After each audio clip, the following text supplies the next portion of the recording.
La semaine dernière, l'avocat de la RTBF m'a physiquement menacé. Je dépose plainte. Voici les faits. Comme vous le savez, la RTBF adore le PTB qui, vendredi dernier, pouvait encore faire l'apologie de la dictature cubaine sans être contredit le matin à 8 h en radio. Mais le Parti populaire est lui boycotté. La RTBF ne m'a plus invité depuis 3 ans sur ses antennes en radio ou en TV. Nous avons donc décidé de traîner la RTBF en justice. Ce jeudi 21 juin, les plaidoiries avaient lieu devant le tribunal de commerce de Bruxelles.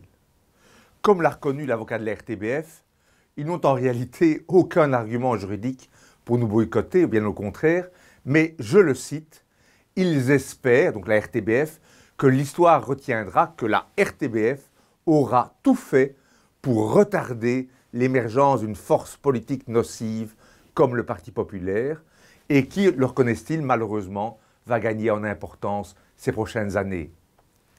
Tout ça, une telle attitude, avec l'argent des contribuables wallons et bruxellois, et pourtant une obligation légale de neutralité et de pluralisme. Bravo la RTBF. Mais il y a mieux.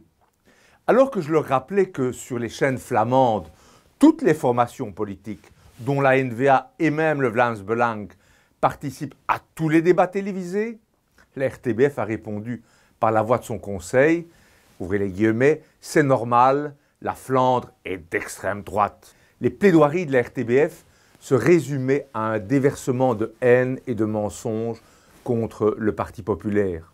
J'ai d'ailleurs demandé à leur avocat de cesser de calomnier sans preuve et il m'a simplement répondu « j'ai une immunité totale de plaidoirie », ce qui est vrai, mais donc une immunité pour mentir. Mais le summum était pour la fin. Après que nous ayons fini de plaider, des personnes qui assistaient aux plaidoiries dans le fond de la salle m'ont informé que l'avocat de la RTBF, Maître Englebert, m'avait discrètement filmé avec son smartphone lorsque je plaidais, sans mon accord et sans bien sûr l'accord du tribunal qui est fondamental. Inacceptable quant au principe, bien entendu.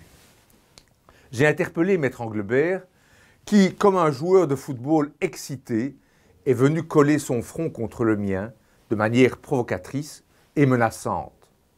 Maître Englebert enseigne d'ailleurs la procédure civile à l'ULB.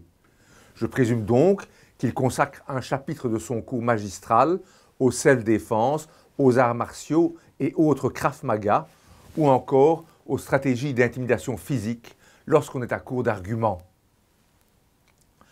Devant cette attitude, j'ai fait rappeler le tribunal, qui s'était déjà retiré en chambre du conseil, et j'ai immédiatement dénoncé ses dérives. Maître Englebert a été contraint par la présidente d'effacer ses enregistrements de son smartphone, 4 au total. Tout cela a été acté au PV officiel de l'audience du tribunal. La greffière était tellement choquée par cette scène à laquelle elle avait assisté, d'une violence inédite, qu'elle était même incapable d'écrire un mot, et c'est un des juges qui a dû prendre la plume pour compléter le PV. Vous trouverez le PV d'audience en lien après cette vidéo, ainsi que le témoignage écrit de personnes qui assistaient à cette scène surréaliste. La violence larvée et la haine qui s'est déchaînée dans cette audience sont en réalité exemplatives du mépris de la RTBF envers la démocratie. J'ai déposé plainte entre les mains des autorités de l'ordre afin que Maître Englebert ait à s'expliquer de son attitude et qu'entre-temps, il soit déchargé de cette cause. Aucune pression, chers amis, ni menace ne nous feront dévier de notre combat. Il est juste. Rejoignez-nous.